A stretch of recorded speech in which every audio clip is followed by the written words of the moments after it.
Welcome, everybody, to another weekly episode of Marked Out Radio. I'm Sean. And I'm Dana. And we are in the midst of the quiet season, although we have to say later on in the show, the spring conventions have started to announce some of their lineups, so we can talk a little about that. But before we do, you had your Big Sean book signing rescheduled this week. Was it a book signing or an album release? Strangely, it was a book signing. He wrote some book about like positivity and just like, I don't know, releasing negative energy and all this stuff that you would really think he's not exactly qualified to talk about. Meanwhile, his album came out a few months sooner with like zero fanfare or press, but whatever, it got him on the road.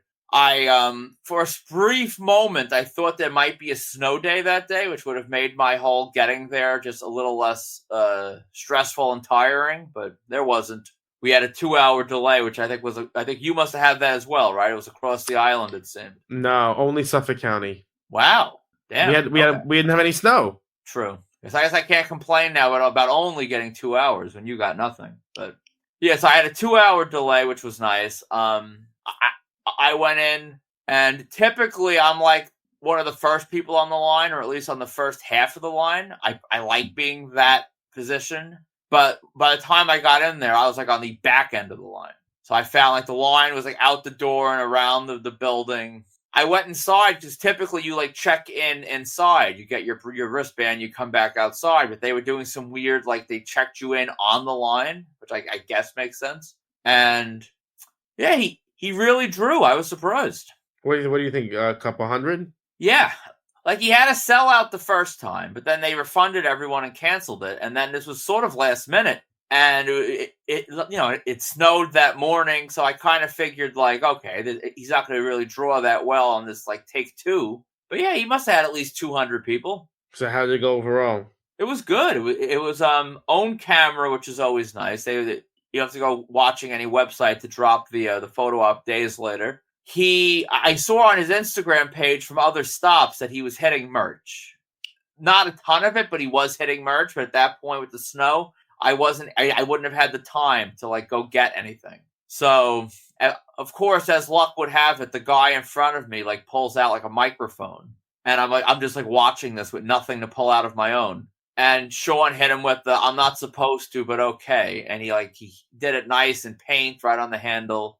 He did like a birthday shout out video for some other guy's daughter. Like, he was just, very, very cool. I got the photo, book signed, not auto pen or anything, a legit signature. So, I mean, it was honestly as great as one could expect. I just wish I had merch.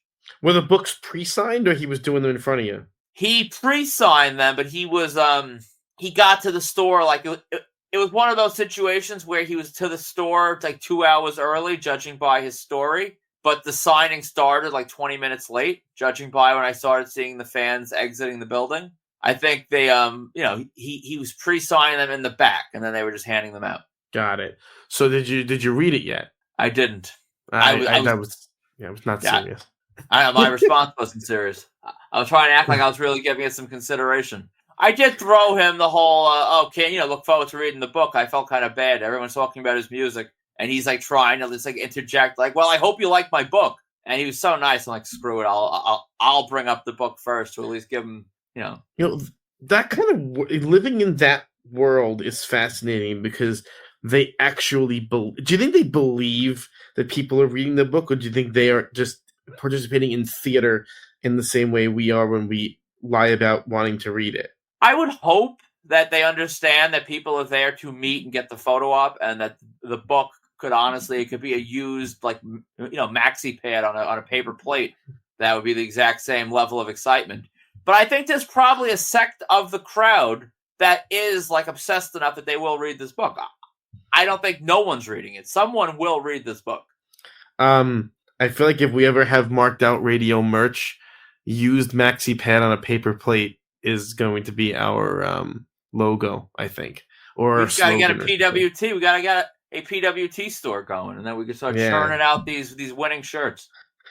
Oh my god, that wasn't what I expected. Yeah, I mean, these books. It's funny because I was looking at my bookshelf and thinking it's time to start thinning out these celebrity books as well. They're just so hard to move They're just so hard I'm to sh- move on the secondary market because no one wants. I was looking at it. I came across the Matthew McConaughey children's book the other day, and I'm like, oh my, what am I'm I gonna do with shocked this? those weren't the first things you tried to move. Some of our most passionate collectors out there try to get rid of those books. You know what it is? Shipping things is a pain in the neck, and especially like that, you have to have this boxes and whatnot, and I don't know. It makes me nervous trying to ship things like that. So because they're all different sizes and shapes, and books get wet, and so I kind of like have been avoiding that kind of shipping, but probably to my own detriment, truthfully. Yeah, most of the books Uh, suck. yeah, so we had a couple of people in our group on Facebook. Actually, multiple people. They had way busier weeks than we did as far as events. I mean, you had Big Sean. I had nothing again, but a few people in the group did have some things. So I got a message from frequent contributor Martine, who we had been talking about. I mean, I've already talked about how I was super excited when Aja Kong came, the women's wrestler, came to WrestleCon in Philly, and then I was looking for someone to get some stuff signed for me when she came to San Francisco. Apparently, she came to Chile, and so he got her at the hotel. Honestly, he's clearly a marked out legend in his own right because he certainly didn't pay for her. He got her at the hotel. He knows the tricks. Absolutely. Now that's cool. Aja Kong's really getting around. More so than she had been the years before. I know. Our second report comes from a frequent marked out contributor and listener, Vinny, who did the Cruise of Jericho. He was sailing the high seas with some of pro wrestling's past and present stars. I'm looking through his haul right now. He really, like, autograph wise, he got the Chris Jericho and Ted Irvine, father son, a dual sign print. He got, Osprey actually made an appearance on that boat. Osprey, no one books Osprey for conventions, so that was super rare. He got some awesome ops. Definitely looks like a great time.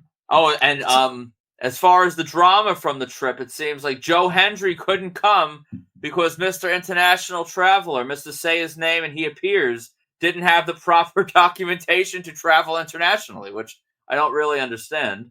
Finney thinks that they BS excuse after the Rumble, and honestly, it kind of sounds like that. And then Scott Steiner was antisocial and didn't want to be around any of the fans. I mean, color me surprised. Every time I met Scott Steiner, he was delightful. Yeah, I mean, I would have expected Scott Steiner to, want a little help with the sunscreen and, because he can't reach all his peaks and he would be looking for freaks on the boat, but I guess not. I guess Scott Steiner just took the payday and then hid out in the room. I mean, I think that it's a challenge. It's got to be a challenge to be a performer on a cruise like that where you really have no escape. You know what I mean? Yeah. You have to be on all the time. That's got to be. I imagine that doesn't.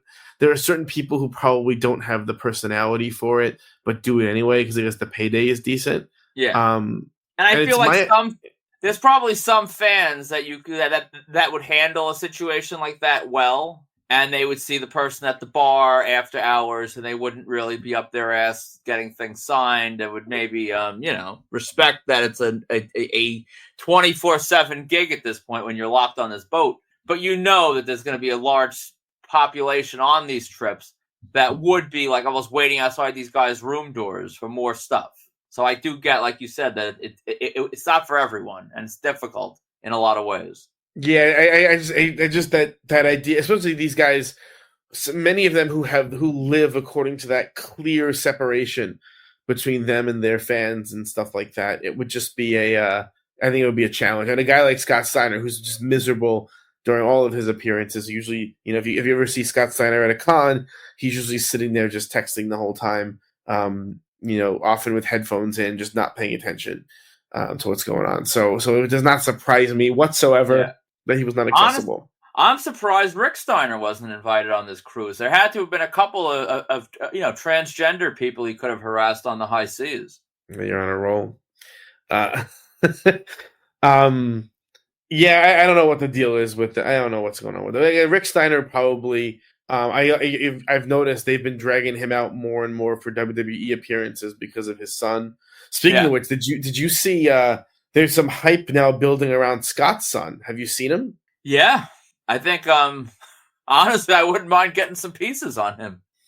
I He mean, looks like he's going to be he's still good. in, yeah, he's in college still playing football, but there's pretty much an understanding that when he's done, that's the direction he's going to go in. He's huge. He's huge. Yeah, Huge kid. That's interesting. And then we also had people who reported they had gone to Orlando MegaCon, yeah, we had which rocking with Dan with the and great so post. I saw that obviously the big name from Orlando MegaCon was Mel Gibson. And Mel Gibson has started to do cons. He did Salt Lake City Fan Expo. Now he did Orlando MegaCon. MegaCon and Fan Expo were the same parent company. So it would not, we had talked about previously. There's a very good chance that Mel Gibson comes to the Northeast sooner rather than later at one of the big shows here. But yeah, did you see there were some dual photo ops with Mel Gibson and Danny Glover? Yeah, they I have both individually, but I was thinking to myself, would I drop the whatever amount of money to get the duel up? And I think we kind of both know the answer to that. I think I'd have to. Yeah, almost have to. I agree. Yeah, and I'm not even a fan of Lethal Weapon, and I probably still would just for the Yeah, historical significance. And then you realize, like, when you hear lunatics like us talk about a concept like historical significance in this hobby, that's a whole other level of nutty. yeah, That I don't even know. I'm not sure I can even articulate why I care about historical significance, but I do, and it so I would matters. probably drop the money. Yeah, for me, it matters. And Um, the news from the Mel Gibson thing is they were super strict on the whole no touching policy, and we've kind of gotten into that before, like the weird little game of the pro ops and the ever growing list of conditions and rules. And I guess Mel Gibson was afraid of getting his ass pinched. I don't know. I'm not sure what kind of touching would have really come his way, but well, you got Mel Gibson before at where'd you Sirius? So you got him. I got him at Sirius, and not to sound like some sort of not starting some like Me Too fire, but I touched him. I did touch Mel. You were a Mel toucher, Yes, I a, touched Mel. He a didn't toucher seem of to Mel. Yeah. mind, but I mean, I guess at that point he was, I guess when you're going to be touched repeatedly, you draw the line. It seems like I don't even know if it's always on a talent level now, because if you look and you think back to our own experiences, it's starting to be a certain, like, if you go to a certain point of like the lineup of a con, like as far as like the headliners, and like draw a line and like go up, most of them, more often than not lately, they've all been no touch, no touch, no touch. So that seems to be just a thing that's happening across the board. What's funny is we've touched on this a lot about how whenever you hear strange requests or whenever you notice behavior at a con that people tend to blame on agents, that it's Yeah. probably the talent. But I also think that sometimes there are agents who are a little bit overzealous, who in an attempt to like impress their boss really want to make it seem like it's run like a military operation. Yeah. So their boss will be impressed with their efficiency. So there's definitely some of that happening too a little bit. But at the end of the day, the outcome is the same. You're not hugging Mel Gibson. And I mean, I think honestly, if there were any fans out there that really were dying for that prom pose with Mel, I think they'll probably get over it. Like at the end of the day, you don't really need to touch these people. I can understand. Speak for yourself. I think like there's things that they'll do that look awkward. Like you got to stand 6 feet away from this person. You got to have a Christmas tree between you and Winnie Cooper. Stuff like that is just objectively weird. But I mean, if you can be shoulder to shoulder with Mel Gibson and your arm is just at your side and not around him, I don't think it matters. It wouldn't dampen my enthusiasm in any way. I don't know. I would be devastated. I mean, even Ron Howard seems like he wasn't having touching, which is kind of like, I mean, Ron Howard, I feel like on the street, you could kiss him on the lips. He wouldn't really care. I would expect to be touched by Ron Howard, to be honest. So that is a little bit strange to me. I was like, Ron, where's my touching? I don't even know. That's why when you really think about this stuff and break it down, it's so bizarre, but it's funny, that we're sitting here sort of debating whether or not someone ought to care about being touched. It's such a strange thing when you try to explain to outsiders, why this would matter. But I do think in this context it kind of matters because there's always that weird it's like some textual thing when someone doesn't want to be touched. You can tell in their body language, Yeah. that they almost like shrink inward in these photos. It's like the Orlando Bloom effect. Yeah. There's just a weird vibe coming out of the photo. But you said the Mel Gibson photos looked fine. He seemed to be smiling. He seemed to be happy. He collected his $250,000 payday for the weekend. I'm sure he's definitely coming to the Northeast, and this whole thing it gives me, which like we've touched on it before. I'm happy I'll be right if that happens with my prediction. But there's always that sick, twisted part of you, or at least for me, when like I had Mel Gibson a few years ago, as you said, it's serious. And that was one of the like holy grails in my collection that most people didn't have. Even your most accomplished street graphers, there were a lot of them that never had them. And now it's becoming a thing where it's like everyone's got them. And part of me doesn't like that. And that's not rational. It does nothing to me. It costs me nothing. But there's an irrational fiber in my body where I'm like, oh, damn, now everyone's got them. I mean, it does. It lessens your ability to use him in the photo op game. Yes, that will come back right after we do our Bunkhouse Stampede episode and our Hulk Hogan private signing episode. I think we should run some kind of version of the photo op game on the Facebook group. Will you be opposed to that? Huh, I'd like it. I don't know how it worked today, though. I know, it's different. I think, honestly, who could we really dig out of the mothballs that other people don't have? Or we'd have to change the rules somehow where the best version of a photo would be the one that counts, you know what I mean? Or some kind of other... Who decides best? I mean, me, I guess. If someone posts like Tammy Sitch, like is snuggling with her in bed, would that be the best photo or the worst photo? I think you could make an argument for both. No, it's true. It would be an interesting like component of it, right? Yeah. Then there are some people who would argue that the street meet is better than the professional photo op because it costs nothing. And there's a certain amount of like, look, that you've met these people. There are the street graphers who almost think it's like cheating to pay for it. Yeah, and they look down on it like, oh, it's one of those things. Yeah, what's cost? It costs nothing. It only costs you 12 hours of your life outside in the freezing cold or the hot sun. Right. I think we need to come up with rules. And I think it has to be a variation. It can't be the same version to account for these situations. I think we should run a version of the photo op game again. I think it would be funny, and it would give me a chance to dust off my photo op with the Foley family. Oh God, which no one else has. I don't know how we got on that from MegaCon, but you heard it here first. If you want to contribute, if you want to help out or come up with some rules or give some ideas for the photo op game part 2 or part whatever it is, we've ran it a few times on Marked Out. I think it would be fun to do that in the modern era. It would. And one day we have to do an episode on like just the weirdest and most like unbelievable encounters. And I don't mean unbelievable in a braggy sort of way, but unbelievable in a weird sort of way. You with the Foley family, that's got to be on that episode. Me in that social experiment with Shia LaBeouf. Like, there's definitely a couple of stories that we have that are just wacko, completely out of the world. It is kind of funny because we were talking about like what topics can we do, and we really haven't done the wacko street meet topic yet. No, which is interesting. Yeah, note to self. We gotta keep a list. Put it down. Write it down somewhere at the bottom of our notes. Let's put it at the bottom of the notes. I'll do it. Will do. Note for the future.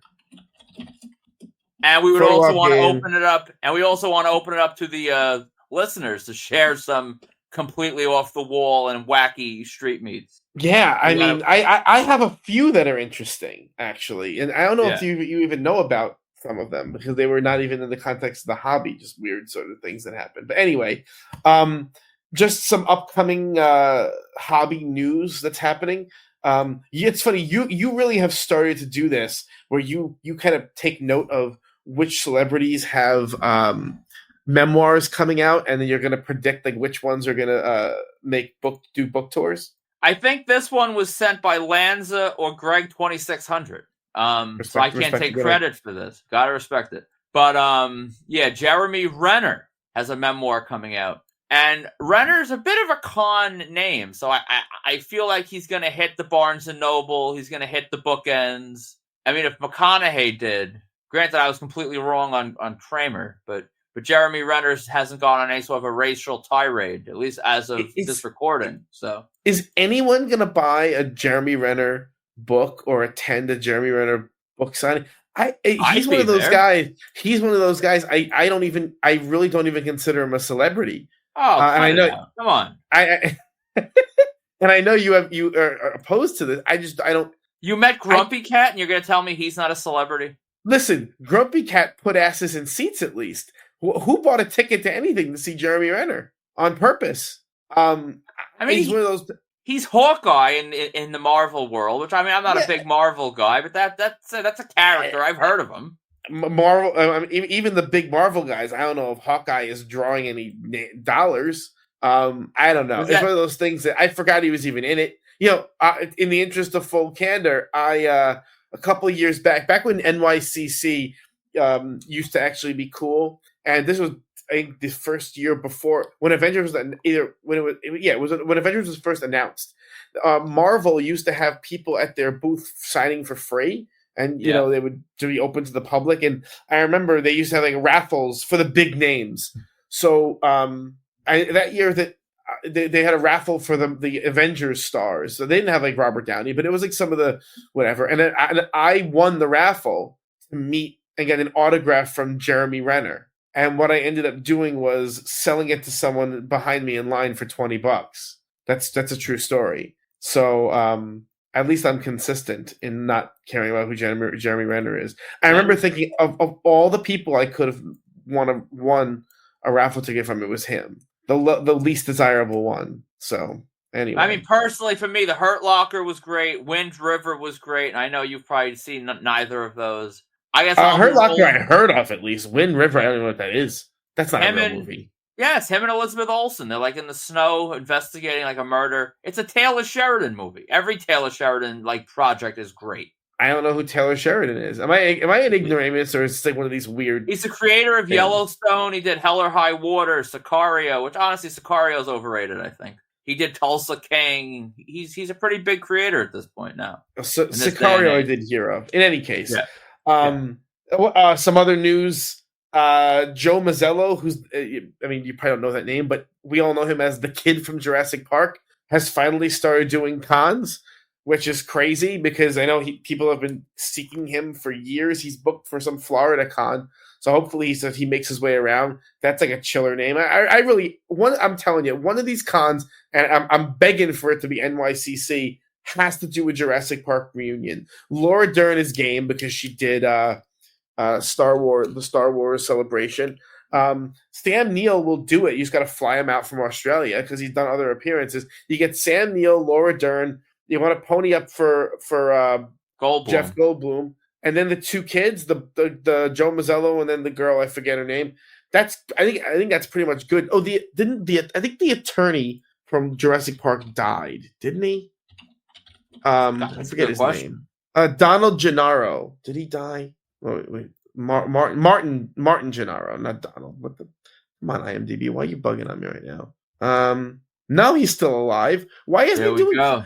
No, that's right. Someone on one of the groups, I think it was Rack, was doing privates with him, and I was gonna like send in for one or get one, but then I'm like, I'm not gonna start a Jurassic Park project with just the lawyer. The lawyer needs to be there as part of a reunion. And you can always get Wayne Knight. Wayne Knight's always ready to. Oh, of course. And unfortunately, Richard Attenborough is dead. He died in 2014, so no chances of getting what's his name, Greg Hammond. I think his name, Greg Hammond, in the for the reunion. But everyone else, Wayne Knight's available. Martin Ferrero. Why did I say Gennaro? Martin Ferrero is available. I'd pop for that reunion big time. I already have Laura and Jeff, but I would get the group up with at least the 3 adults without even. Would you do a project? Yeah, I'd have to. Yeah. So honestly, Joe Mazzello doing cons is a huge nudge in the right direction. We got to get this done before one of those big 3 die. Yeah, absolutely. actually, whatever happened to Ariana Richards is Lexi from Jurassic Park, and she's done no cons or anything. So let's go. Let's go. Let's make this happen. If anyone is listening who matters. Or honestly, one of these vendors who has money to blow. Let's go. Jurassic Park reunion. That's what we want. Yeah, I That's what bet everyone you can't. wants. I bet no one can get that done. No one's able to do that. Oh, yeah. Right. No one has the ability to make it happen. These guys are all too weak, too soft to make it happen. Prove me That's wrong. funny. Oh, you just typed something in the notes. Breaking news. I'm honestly, I had to mute the mic a few times to muffle my crying. I'm very disappointed about this. Freddie Highmore yeah. canceled Monster Mania. He was the only one I needed there, which I guess in and of itself is a good thing, at least momentarily, until they announce someone else I need. But what the hell? So Freddie Highmore. He for Cherry Hill? He was Cherry Hill. And apparently their official statement was, let me see exactly what they said. Freddie's unable to attend due to filming. We should be announcing not one, but two new guests, one of which is a headline guest within the next few days that you are going to love. And the comments are already clamoring for Tobin Bell, who people have wanted for a while. I'm not quite as optimistic. I feel like that would have sort of happened already if that was in the plans. I do know they have a couple Terrifier people there, so I mean, David Howard Thornton would kind of fit the overall scaffolding of the show, I think, a little bit more, which I'm not playing that game again. I see the kid, the boy from Terrifier, that's it. And the girl too, what's her name? The main girl that's like the final girl. I haven't seen the third movie yet, so maybe she's not the final girl anymore. But she's not on the website. Yeah, she was. I saw her this morning. Oh, Lauren Rivera. Yep. So they didn't give her own little box. They gave her which is kind of surprising. But I'm saying honestly, if I, as a betting man, which I'm not a betting man, only in like non-monetary con predictions, and that way I'm a betting man, I will predict it'll be David Howard Thornton. Although I would pop for Tobin Bell. I still need Tobin Bell, and honestly, how many more years does Tobin Bell have in him? He's pretty old, so. I want the show is headlined by Gina Davis and Susan Sarandon. So, I mean, they could also toss out an Alec Baldwin because now he's not a show for them. That wouldn't surprise me either. Although Gina Davis apparently won't take photos with Alec Baldwin, so it's good on an autograph level, but it's useless as far as group ops go. Yeah, well, in any case. When the Freddie thing must have just gotten announced because he's still on the legit. website. I was checking something for fact checking while we were just recording, and it popped up on it was right on Facebook. So that would have really bugged me if I would have talked about Freddie Highmore and then we hit stop recording and then we would have seen it announced. So I'm really glad we caught it. Well, it's I mean, I unfortunately or fortunately, depending on how you look at it, will not be able to attend Monster Mania this year. So I'm kind of glad that Freddie gets pulled because then hopefully that gets him another booking really soon at a show that I can attend because he was the one guest that I actually cared about missing. So. What else we have happening? So some of the big spring cons have started to announce their guest lists.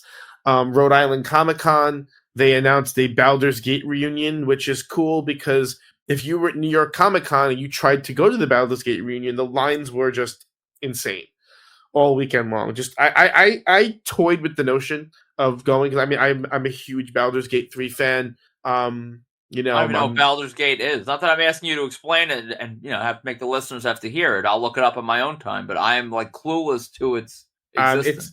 It is the best-selling video game of the past couple of years. It's one game of the year. It's a video game based on Dungeons and Dragons. Basically, it's the Dungeons and Dragons intellectual property, but the voice acting is extensive. So these people have hundreds of hours of voice acting in this game. It's kind of extraordinary actually. So all these voice actors kind of huge and they're all in there. So that's Rhode Island, and Rhode Island has someone else for you, and I have mixed opinions about this guest. Yeah, Rainn Wilson from The Office. I almost went to Philly for him at that last fan expo, and I didn't. So I really want Rainn Wilson. I'm assuming and hoping that this is going to sort of signal the Creed and Stanley and all the other like mid-tier office people that I don't have. To just, they usually follow wherever Rain goes. So I can just, get the group up, knock them all off my list in one shot. It'll probably only cost me $800 or $900, and it'll be nice and easy. I'm a huge fan of the Office. My problem is that a couple of things with Rain. Number one, Rain at cons does not even look like Dwight. And I know that's like a weird thing to care about because that's true a lot of times. These people don't look like their characters.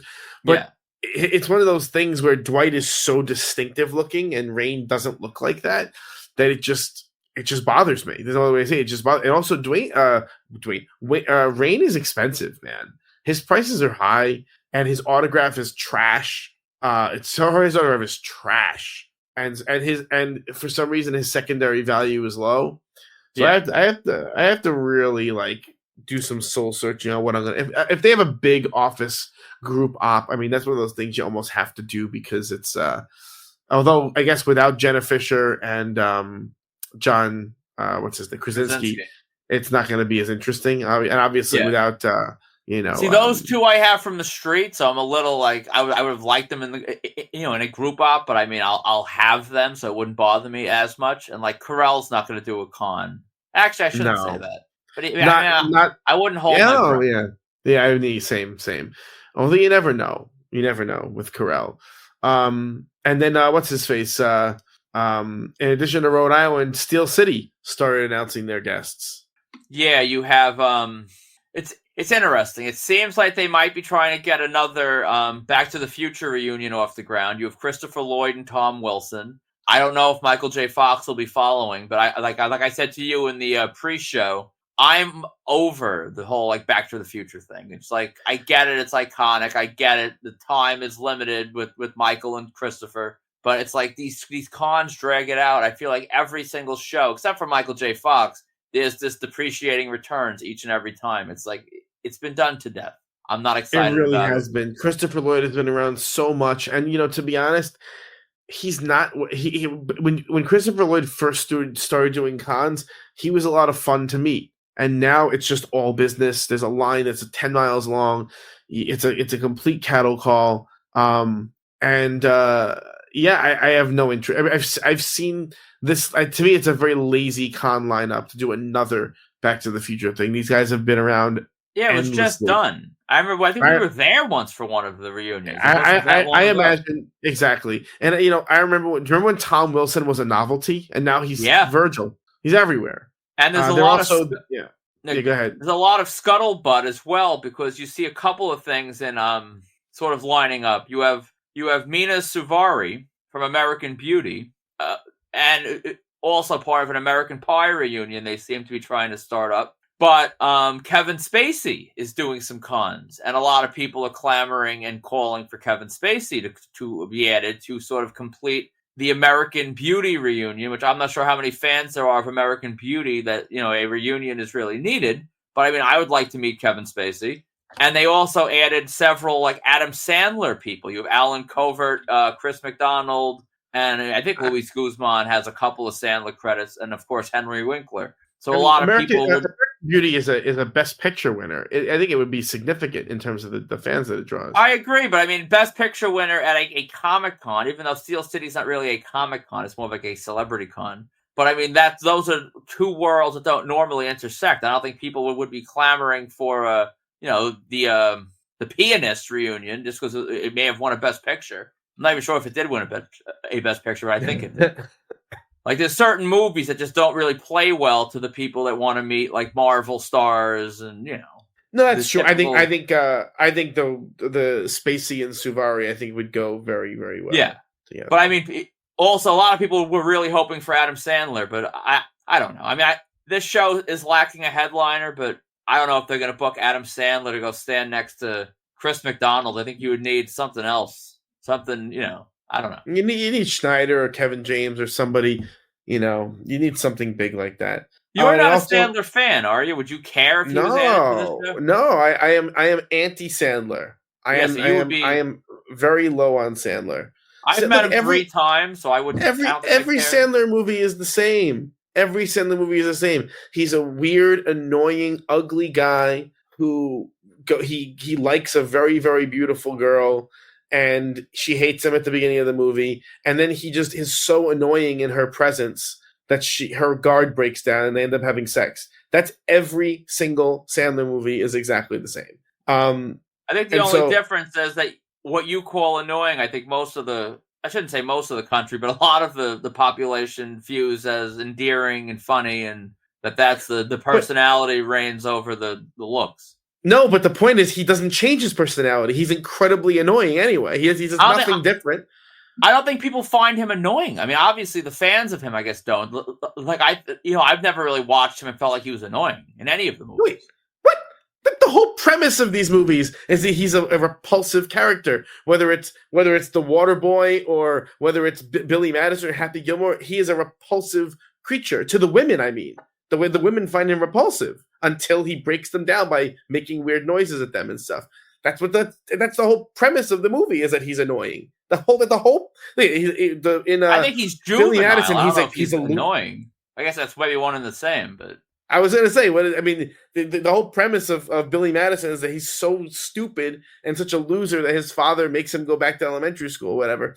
I don't know. The whole premise of all these things is that I look at it as like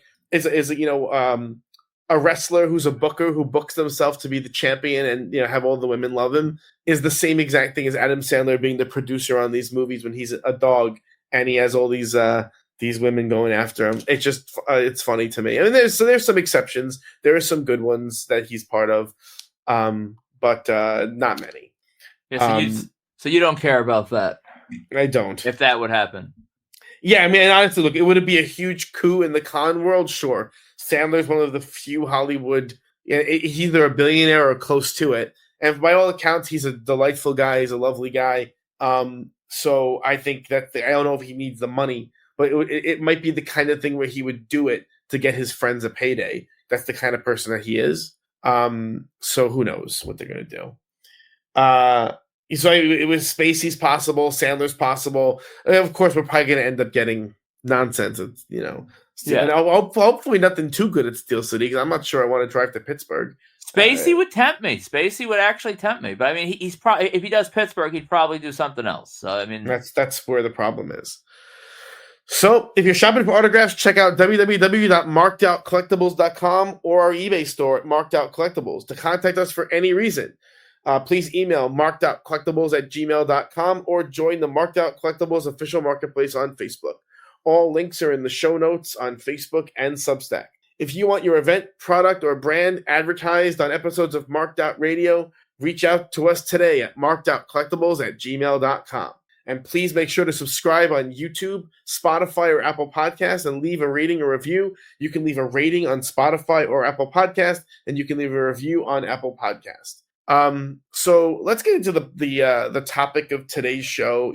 One of the things that one of the main reasons why I am in the process of selling off my entire collection is once in a while I come to this existential crisis that I have this whole collection of stuff and it's just kind of sitting there. And the question ultimately is, what do I do with it? And what do you want to even do with it? And so have you ever felt a crisis of, I don't even know what the word I'm looking for is, if you a crisis of whether you want, what you're going to do with all the stuff that you have? No, honestly, it just feels like I feel like sort of like Scrooge McDuck when he's jumping around in the vault filled with money. Like, maybe I won't live long enough to spend every dollar, but I'm happy to have them. No, I understand that there's a certain satisfaction that is derived from possession, right? But typically, I mean, Scrooge McDuck is based on the character Scrooge from A Christmas Carol, who's a villain, right? The idea is that someone who hoards, that hoarding is a negative attribute. In Lord of the Rings, or in The Hobbit, I should say, there was the character Smaug, who was created as basically it's the same premise as Scrooge. It's a character that just hoards things for the sake of hoarding them without using them, and it basically corrupts. It's a symbol of corruption. Do you not? We've talked about, you always say, in the future when I display this, or in the future when I do this or display this. Is there an actual future in which you envision all of these things displayed? or is this a situation where you always intend to just keep more or less piles of stuff? I think the word all is dangerous. I don't think that it's possible to display all of this, but I mean, I think there's going to be a decent percentage. I think I'll definitely buy like those glass cases from the what the hell is it called, IKEA. I'll have several of those glass cases somewhere where I'll have like my favorite Funkos and stuff displayed.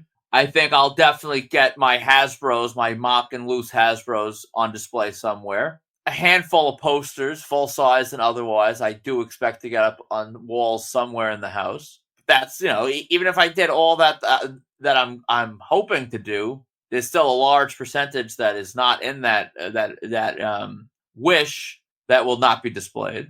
So I mean, I understand the logic to some degree. What are you going to do with it? If I would display all of this stuff, the other 90% of my collection that isn't displayed, then what?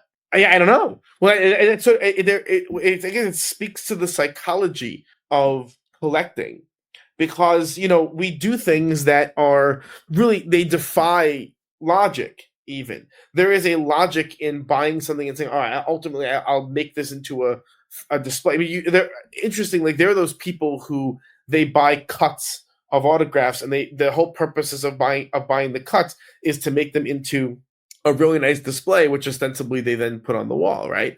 So there's a logic to it, but I have some incredible pieces which are never going to go anywhere. I know that they're going to remain in a box or a bin, or hopefully be sold, because there's no chance that I would ever put these things on the wall. And there are people who collect multiples of the same person. I mean, you're one who collects multiples of the same person. Even like your we were talking about last week, your Russell Crowe, right? How you have the what was the poster you actually got done? Gladiator? Yep. Or Beautiful Mind? You got a Gladiator poster done, and you wanted to keep his indoor garden party poster for like a reason, whatever that reason is. I'm still not sure. I guess knowing that there's a very good chance that even your Gladiator poster doesn't get displayed, right? That's one I feel like would, because that's like a conversation starter. That's one I would put in the den, like, proudly. That's that's like an iconic movie, an iconic actor. It looks great. The signature looks great. That I think would be one of the first wave I'd actually put up. But you could say that about a bunch of stuff. You have a bunch of stuff that's like that. Yeah, but I think if I was going to rank my top 20, let's say because these are 12 by 18, 11 by 17s. These are small. I could put 25 of those in a den without much struggle. I think that would definitely be in that 25. Although when I start going through everything, maybe I'd say, well, it's not. There might be 26 that are better, and I'll be like, oh, crap. But I think it would be. So then does I guess one of the things that's interesting is, because I'm not really sure, is that people want their house to look like a museum with all stuff just kind of around everywhere? It's kind of an interesting thought, because if I really thought about what my living space would look like if I had all this stuff up and around, it would be strange, no? I mean, people have walls filled with photographs, walls filled with paintings, and photographs that they didn't even take, and places they haven't even been, that are just like a picture of a lake and whatever. Like, people, but usually they have one. I mean, I don't know. I have family members that when you go in like a hallway, they'll have like 30 like photos framed up on a wall of the kids. Yeah, but those are like family members, kids. Yeah, and stuff. But these are strangers. Yeah. I mean, I don't know. I mean, aren't we close personal friends with some of these guys? No, it's one of these things that as I really think about it, I have a hard time figuring out where all of this stuff fits into what my vision of my life goes, my living space, my even if I owned some kind of palace with unlimited space, am I where does this, who is looking at all this stuff? I guess there's a question of what are we displaying, but who's looking at it? I guess it's me most of the time. You wouldn't want, in a perfect world, you would not want like a man cave toy room that you just fill up with all your crap that like it's just legit as much as you could squeeze in the room just of all your stuff. I don't know. I don't think so. No, because that's always my goal. But who's looking at it? Who's looking at it? Me. I'd walk around. I'd look at it. Who I don't know. Anything?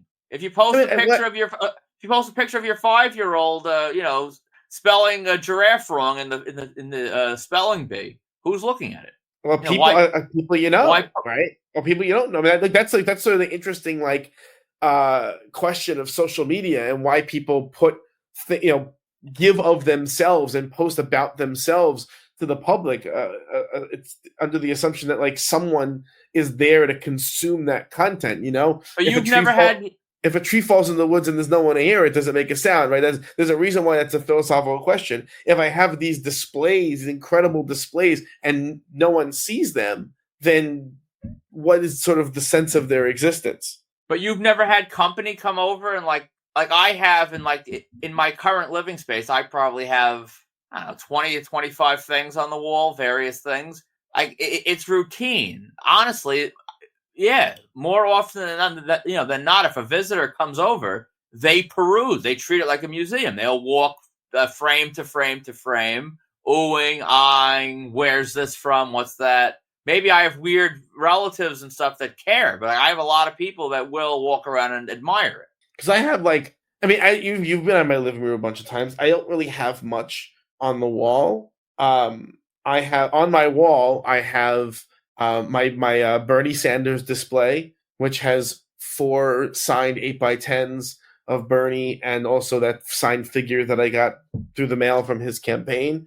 And then I also have behind me, where I'm sitting right now, I have a varsity leather jacket, but that was a limited edition of 25 from the band Saves the Day. And then I have with framed with that 2 signed original pressing records from the band Saves the Day.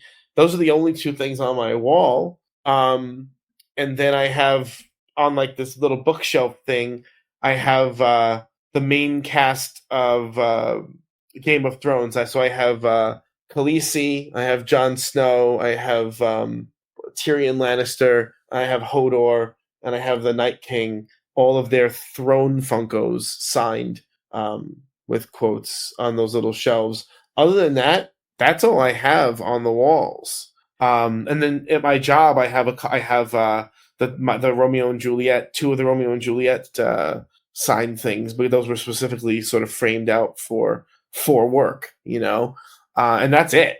So it's just interesting because I could never conceive of having more than that out. See, I in public. aspire.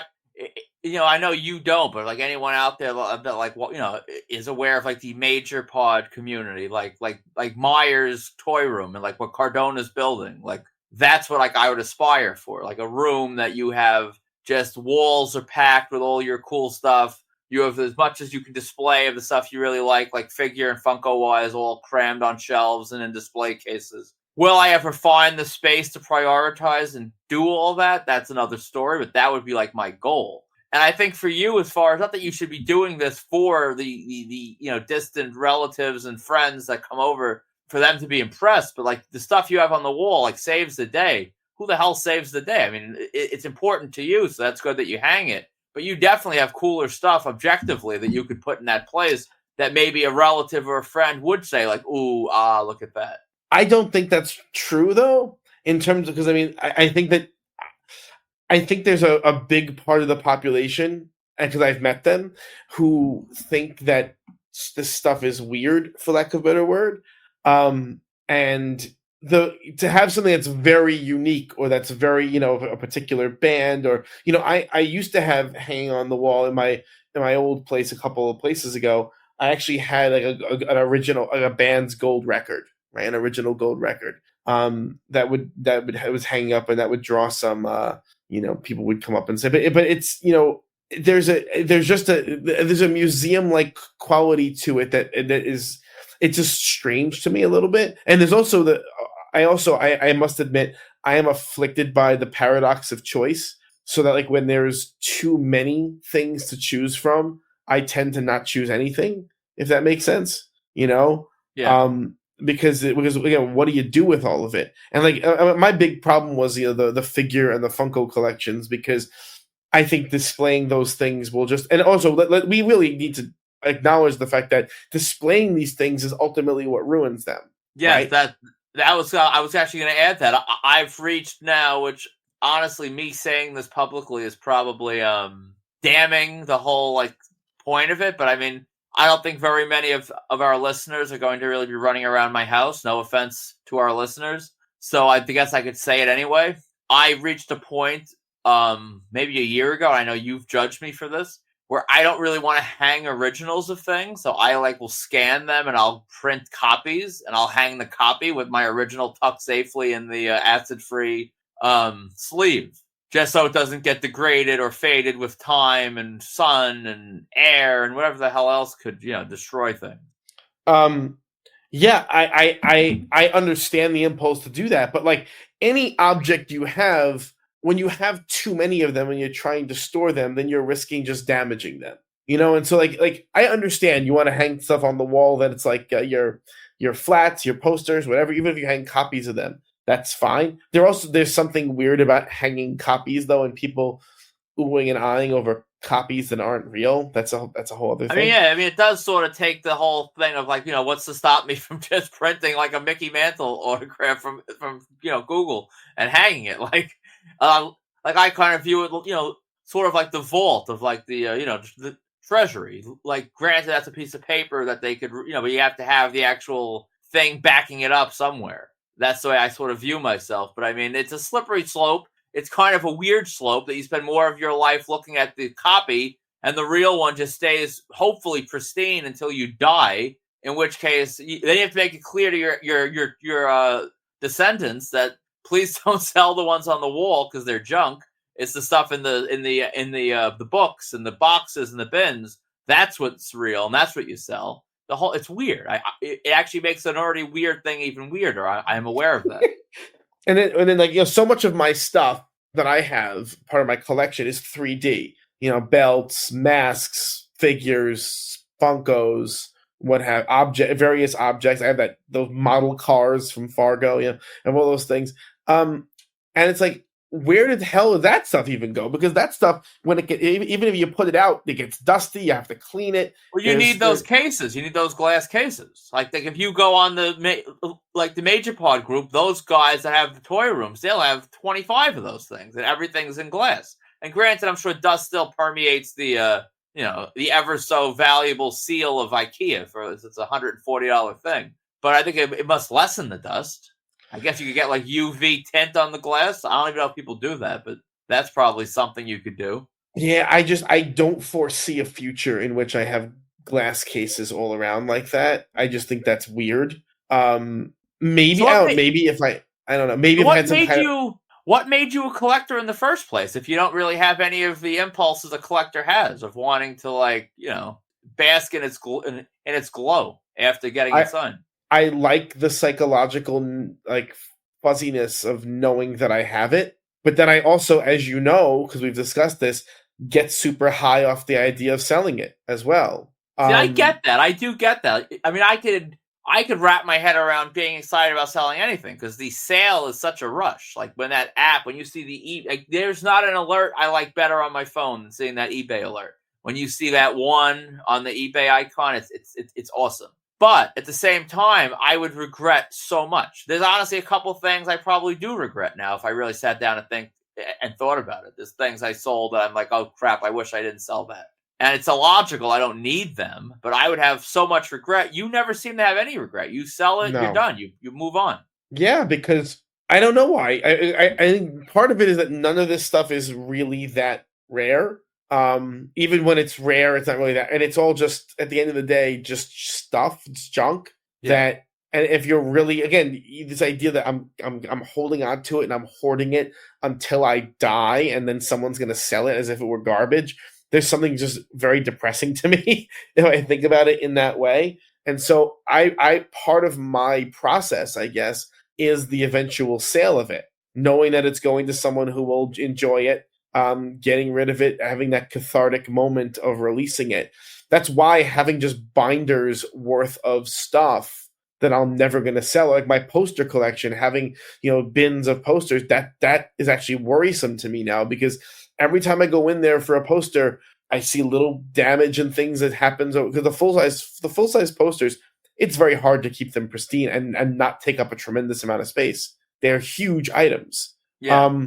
all the 3D stuff, it's hard not to either damage it or have it take up a ton of space. And so, yeah, that is why I sell the stuff. But it's a weird feeling that I don't know, like, if I would I want a warehouse one day where I just have this stuff on display, and once in a while walk through the halls and like bask in the hum of the of the light. I don't know if I would derive any satisfaction from that. I think it's I funny. like showing stuff off when I have it, but I also keep, and maybe this is wrong. When I buy or acquire something, I take a nice picture of it, and then I show people pictures of stuff. And even after I sell it, I still have those pictures. You know. I mean, I do the same thing. I'll photograph all like my poster prints and stuff because like I don't. Like right now, Ken announced Coco Beware in a couple weeks, so of course I got to. Yeah, I saw you were using the marked out eBay account to bid on Coco Beware Hasbro's. I'm looking at it right now in a tube. I have an original '93 Rumble poster. I don't remember if Coco Beware is on that, so I have to. Which in and of itself, it's one of my prized possessions. I don't even remember, so I got to pull that out. I don't think I have a current picture, so I got to pull that out now. I got to inspect it to see if Coco's on there. It's a whole thing, but that one will be hung. That one I know will be hung. But hearing, honestly, this is what I was going to say a moment ago. Hearing your like philosophy on collecting, I think you are probably one of the more like deranged and weird collectors. Like everything you say doesn't really make sense with collecting, but I think it makes you a more normal and rational human, if that makes sense. Here's the thing. We know people from Marked Out, the board, right? Yes. Who live in squalor among their piles of autographs, right? We know them. Oh, pretty good. I don't want to make fun, but we know them. We know people who live in squalor because they have piles and piles and piles and piles of autographs. My question is, isn't that the natural outcome to what you're doing? That eventually you would just have so much that there's nowhere for it to go? Possibly. I was thinking of like a witty comeback or a reason why, and I would like to say, I mean, yeah, I suppose I could be heading towards a Maryland Hoarders episode in the near future, but I would like to think by that point I would be either facing divorce or that I'd have to like thin the herd somewhere. I sell things. I reevaluate some decisions. I mean, I'm sure there's stuff now that I'm not going to sell today that I will sell a year from now. To maybe, I guess, right? Probably. Yeah, no. In terms of like, I guess the point is that there's always this kind of, and one of my best friends has an action figure collection and a video game collection that is truly stunning and probably almost newsworthy in its completeness. But okay. I have for the past, his son is almost 10 years old. I have for the past 10 years been helping him to arrange and catalog this collection.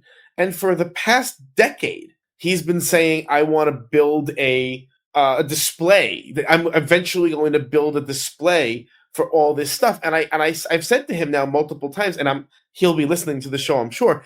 I've said to him, right now you have so much stuff that we've calculated the shelf space you would need to put it all up, and you don't have it. There is not enough physical cubic footage in this room to store all of these things. And so they're never going to look nice. They're never going to be up and arranged in a nice way. It's never going to be what you want because the quantity exceeds the space.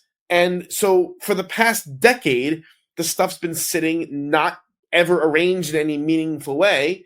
The new stuff continues to be accumulated, and there's no sort of end game as to how it's going to look. To me, that's a nightmare scenario, and like that's sort of honestly that's a little bit of the scenario that I found myself in, where I have stuff now where I'm like, there's too much stuff, there's too many boxes, I need to get all of it out because it's never going to be organized in a way that I think would be an acceptable way to organize it.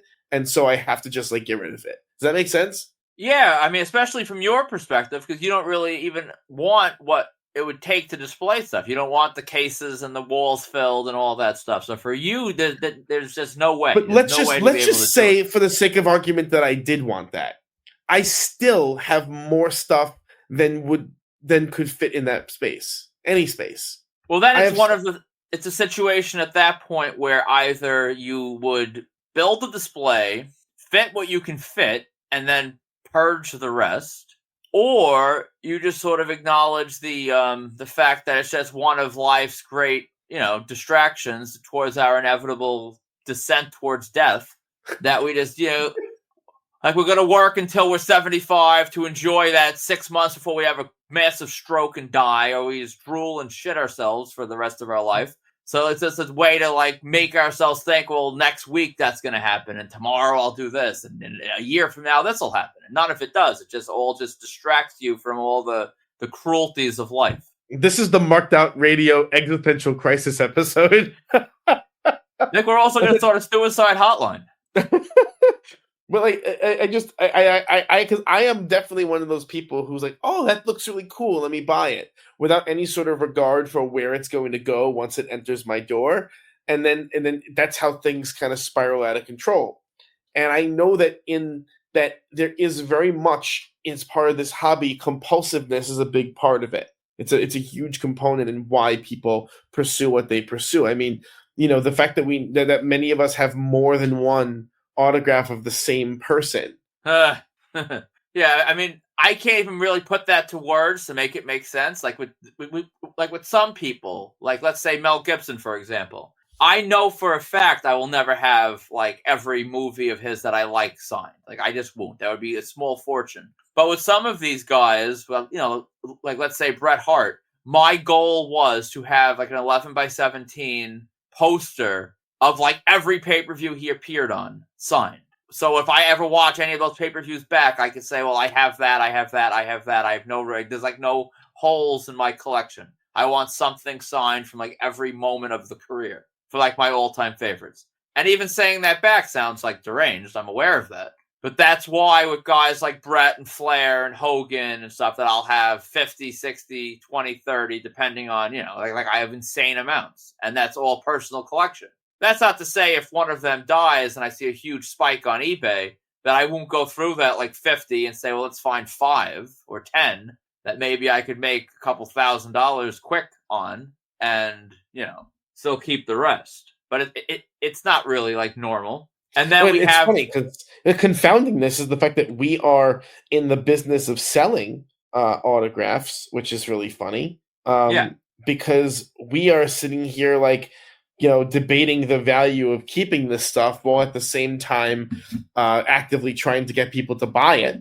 We were laughing the other day because when people buy multiples of the same person, even from us, that's amazing. That we're incredibly grateful that someone does that. But I spent the past 20 minutes mocking that kind of behavior, and because I'm going to be honest. Even though I mock the behavior, I also engage in it. And make no mistake, I very much do all of the stuff that I make fun of. And that's what part of it is that's why it frustrates me, because I know I can see what my problem is with it and I do it anyway.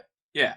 And then that's not to say that this is an exclusively collector-driven problem. Like as a vendor, we are sort of faced with that decision on a daily basis of like, what do we hold, meaning that we're not even really actively trying to sell it, versus what do we like, are we selling and pricing to move like, right now?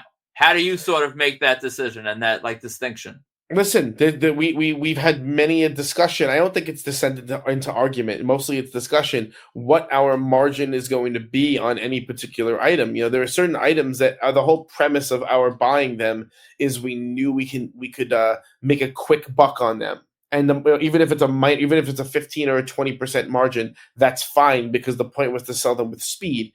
And then there are other ones, like Maria's vagina. That was the goal. Well, it just didn't work out that way. No. But I was thinking more like the Sting stuff is a good example, right? Yeah. We buy the Sting stuff because the Sting moves. We have a locked-in margin where we know we'll sell through at that price. Even a lot of the Bret stuff is the same. We know exactly what we're going to sell it at. before we even go in. But then there's stuff like the Olivia Hussey stuff, right? Where because we had a situation yesterday or the day before, whichever. We have our Olivia Hussey stuff priced high, and I'm not even ashamed to say that the Olivia Hussey Leonard Whiting dual sign stuff is priced at $400 on eBay, right? And no, I think hold on, I think the dual sign is $499, isn't it? What was $299 that someone just put an offer on? Sign. So the solo, okay. So sure. So then someone. No, hold on. Dual sign is 400. Solo sign is 300. Yeah, that's what I said. Yeah, so I'm wrong. So someone put an offer in on a 300. We have an item out at 300, and someone put an offer in at 275. And honestly, for most items, we would accept that, But for the Olivia Hussey stuff, there's a certain psychological piece here that once we sell through these, we can never get them back, ever. So we want to squeeze and extract as much margin out of them as we can, because once they're gone, that's it. They're gone. She's dead, right? So we actually turned down an offer of $275 on a $300 item because we're willing to hold it forever. And I've made jokes. There are certain things I am not willing to dilute the value of Olivia Hussey on the secondary market, because the only people who are in charge of that margin are us. And there's very few times in life when you can say that. We control what the price is, so we're not going below a certain price. Meanwhile, on other stuff that we've been holding for a long time, if someone wants to buy a print from what's that movie with the little pumpkin boy? Trick or Treat. Trick or Treat. I mean, let's make a deal. I'll sell those at a much lower margin, because I know if I sold all of those, we can renegotiate and have a room full of those in an hour if we wanted to. And so yeah, but what that means is we often have conversations with each other about, like, for these WWE ID prospects, for example, I know when we know what we paid for them, and we also have a pretty good idea that if one of them breaks and one of them gets into the bigs, what they'll be actually worth. Yeah. In that time. And so it's we're selling them at $25 now, or $30, but sometimes there are certain prints we're sold out of at those prices already. Yeah. And that hurts a little bit, because we know, or we don't know, but we're pretty sure that if we held them for a year and then tried to sell them, then we would make more money. Yeah. That's a big part of me, honestly, that, like, every time I make a sale on the ID stuff, like, I'm happy and I text you and I'm excited. And then I'm, like, not excited because, like, part of me doesn't want to sell any of it. Like with Jacob Fatu, that last time that I did Jacob Fatu through Golden Ring Collectibles, I should have done more. I regret not doing more, but I did whatever I did. I forget the exact number. And I took the little sleeve of the prints and I threw it in a bin, and I didn't put it up. And I waited until the rumors started that he was going to come to the WWE. And then I put them up at, like, the price I have him at. And, like, at that point, he was an unsigned MLW talent that I had up for, like, it was $50. And I didn't get so much as a look. Like, it was nothing. Like, it was insane.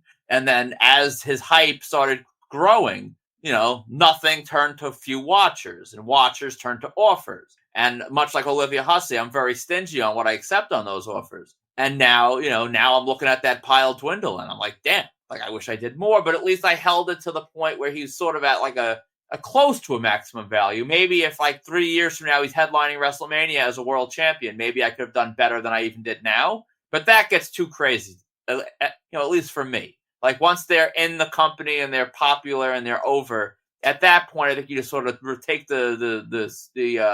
take the wind off. Yeah, you just let it go and see what happens. You can't hold it forever. But, and then I know, we've discussed this to death, literally, but I have, like, on a personal level, I got a stack of Jake the Snake. I got a stack of Demolition. They're not on our eBay store, and they won't be on our eBay store because these people are not getting any younger. Right now, the market's flooded. So am I going to sell? Do I have any interest in selling Jake the Snake right now for $20? No, I don't. So, like, I'll piss some people off when he does, and I'll sell some stuff then, and I'll hit the margins I want. And that's the thing, because, like, you have to sometimes, like, the margins you can get, but the price you can sell something for is not going to be profitable. And, like, there's like if we pushed all like the unID'd, unsigned prospects at the money we could realistically get now to sell them quickly, we wouldn't. It just wouldn't make sense. You have to be willing, at least in my opinion, to hold stuff until the value is there. Because if you do a future focused deal now and sell it too quick, you're making no money. What's the point? Why'd you do it? If you're not willing to hold the thing, then there's no reason to do it. At least that's my philosophy. Yeah, it's complicated because on one hand, there's a golden rule of retail, which is do not hold inventory. Is not meant to be held; it's meant to be sold. But at the same time, part of what we're doing is we're really taking a gamble on certain wholesale prices with the hope that we'll be actually able to make this back in the future. It's very buying bulk on Sting is a very, very, very different scenario than buying bulk on an unknown talent. And it really is, they're really not even the same business. And Sting, you can calculate, we've had instances, I'm not just using Sting as an example, but we've had instances where we were offered bulk rates on certain talents, and we look at what they sell for, what the bulk rate is, and what our cost would be all in, and the margin is not high enough to proceed. No. And I'll be honest, with Sting, there's a big part of me, and obviously I've silenced that voice, because the margins are good enough where we're, comfortable with it. But there's a part of me that doesn't even really want to sell the Sting stuff, because he's not an easy guy. You can't just pick up a phone, call Sting or call Sting's rep and really get bulk. He doesn't throw bulk around like that. It was a perfect storm of how we got that done and who we were doing it through that we were able to. But I don't know if 2-3 years from now we can really re-up on this. This might be it. And so for people out there that are looking at this Sting stuff, this is truth that sort of works also as a sales pitch. I don't know if we'll have more. So if you like what we have, I wouldn't say, oh, they'll get more. I don't know if we'll get more. There's certain people we probably will. Like Mick Foley, I'm confident I'll get more. Unless something happens to him. But Sting? Sting could live to be 100 years old, and I don't know for sure if we'd get another shot at that. So that's why he seems to be on winding down his public appearances. He made some kind of announcement not too long ago that he's no longer going to be dressing up in public. It's interesting, how people start to. I kind of get it. He looks a little crazy at the WrestleCade, wherever that show was, WrestleCon, the one in Indianapolis. He has this gray goatee now, protruding from the face paint. At a certain point, he started looking like a Mermaid Man and Barnacle Boy from SpongeBob, that they're dressed up in these costumes and they're old, fat, flabby men. Sting's still in pretty good shape, but at a certain point, no one wants to see, an 80-year-old Sting in spandex. Fair. So, what's coming up for us next?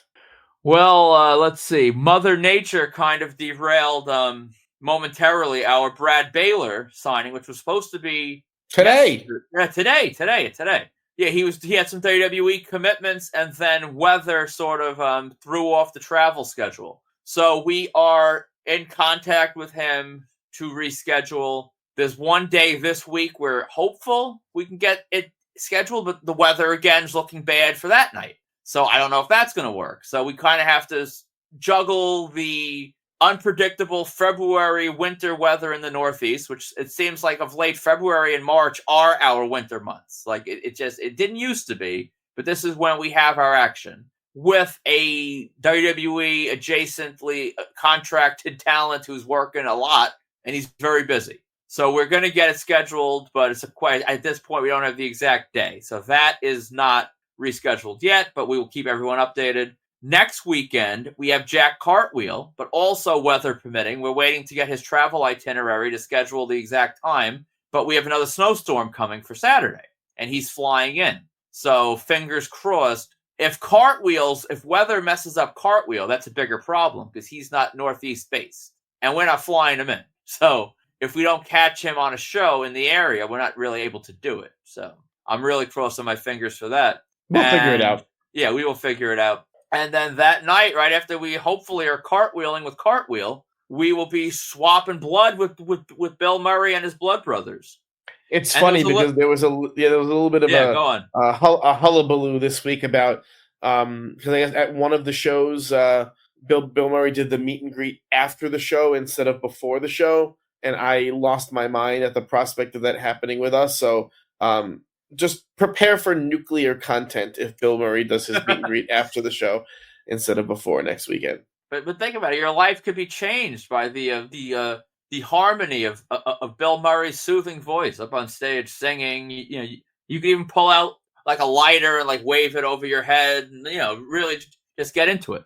Although apparently at least one person got autographs done at the meet and greet that happened after the show. So actually, I'm not sure if that was after the show. Then I in that group chat, one of the people said that it was that it may have been an ambush on the street as he was going in. So I'm not sure what it was. And apparently he wasn't too happy about people approaching him outside for autographs. And I'm also hearing that those signed posters, this I don't even think I shared with you, so you'll be hearing this for the first time. Those signed posters that are advertised as part of the meet and greet, there's been several stops where apparently Bill is the one missing blood brother from that poster. Yeah. So you might have Blood Brother 2 and Blood Brother 3 on that poster and no Bill. So, I mean, that's one I'll be selling if there's no Bill. You know what, though? That is grounds for a chargeback. So I'm crossing my fingers, if I'm being honest. I mean, yeah. If Bill's signature isn't on that poster, that would kind of... Because, like I'm being sort of funny, but, like, does anyone know the name of those other musicians in that band? I don't think so. I mean, perhaps their spouse or their like brother and sister, but I mean, beyond that, I don't think so. No one knows who these damn people are. So I mean, if you get a poster signed by Greg and Rick from the Blood Brothers, I mean, that's hardly worth the paper it was printed on. Yeah. Oh God, you guys will be in for a doozy next week, regardless. I have a feeling. So if you're shopping for autographs, check out www.markedoutcollectibles.com or our eBay store at Marked Out Collectibles. To contact us for any reason, please email markedoutcollectibles@gmail.com or join the Marked Out Collectibles official marketplace on Facebook. We have a couple of private signings coming up. We have Jack Cartwheel, Sam Holloway, Brad Baylor. Even though the dates, the weather might screw around with the dates, they are happening. Those guys are locked in. Yep. And so, feel free, feel comfortable making those pre-orders. The prints are in. We're just gotta, meet up with those guys. And then we also have a bunch of signings occurring, courtesy of the Big Event New York, with Mercedes Moné / Sasha Banks, Lola Vice, courtesy of NXT, Emu Dumas, Lita, known as Lita, the Great Khali, Titus O'Neil, Darren Young, and Tenzan from New Japan Pro Wrestling. Your boy. I'm alarmingly excited for Tenzan. One of those names I never thought I would see here. It hasn't been in the States in forever, and I keep track of those guys. So yeah. And then, as always, we have other stuff at Big Event that we're not announcing, but there will be some big merch drops, just like last night where I dropped our Ron Simmons stuff, courtesy of K&S. I've had a stack of unsigned elites of Ron Simmons for a while. Since, Targets, they're in, they're out, they're on sale, they're not on sale. I've been holding a bunch of Ron Simmons for a while. Hoarding, you may say, is a theme of this show. And now they're signed. So I'm still hoarding them, but at least they got some ink. So they're all painted up, and we'll see what's going to happen. So are you keeping one of each of those for personal collection? Oh, of course. They're already separated. And what I do, because, as our customers can hear and understand, I always fall on the grenade. So I go through and if I get 12 figures signed, I will pick the absolute crappiest of each one, because there's always one that's kind of dinged up or whatever. And I usually PC that one because it doesn't bother me as much as I know it would bother our customers. And it would also hurt our margin. So I have the two worst ones. The rest are all pretty solid. A couple little edge wear and the like. But the two I'm keeping have some battle scars. But that's okay. Oh boy! Well, I guess we'll hopefully next week we'll hear that we're sold out of those. Yes. So for markedout.com, Marked Out Collectibles, Marked Out Radio, I'm Sean. And I'm Dana. And we will see you next week if I survive the Bill Murray show.